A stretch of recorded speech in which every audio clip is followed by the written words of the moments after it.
Hi friends, welcome to my channel. இன்றைக்கி நம்ம left over ரைஸில் புளியோதரை எப்படி பண்ணலான்னு பார்க்கலாமா. இதில் ஒரு கப் ரைஸ் அளவுக்கு சாதம் இருக்கும்.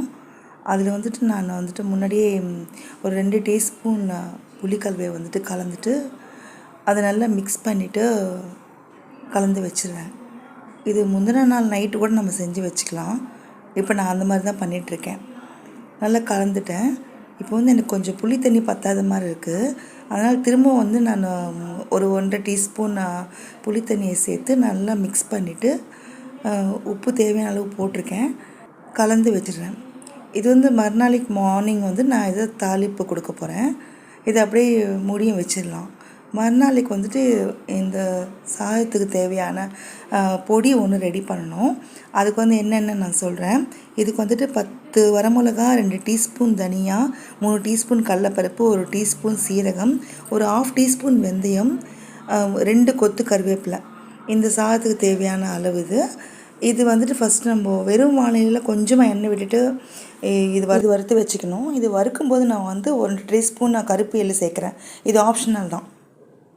அதுக்கப்புறம் ஒரு 1/4 டீஸ்பூன் பெருங்காயத்தூள் சேர்த்துட்டு நல்லா அதோடு கலந்து இப்போ ஸ்டவ் ஆஃப் பண்ணிடலாம். அதோடு கலந்து வறுத்து வச்சுக்கிட்டு 90% வர வரைக்கும் 90% குறைன்னு பொடி பண்ணி வச்சுக்கோங்க. இதுக்கு ஒரு தாளிப்பு ரெடி பண்ணிடலாம். ஒரு கடாயில் எண்ணெய் விட்டுக்கலாம். அது நல்லெண்ணெயாக இருந்தால் சூப்பராக இருக்கும். அதில் 2 டீஸ்பூன் கடலைப்பருப்பு, 2 டீஸ்பூன் உளுத்தம்பருப்பு, 1 டீஸ்பூன் சீரகம், 2 டீஸ்பூன் காஞ்ச மிளகா, 1 டீஸ்பூன் கடுகு, 2 கொத்து கருவேப்பிலை. இதெல்லாம் நல்லா பொன்னிறமாக வறுத்த உடனே நம்ம வறுக்கணும். நல்லா பொன்னிறமாக வரணும், தீய விடக்கூடாது.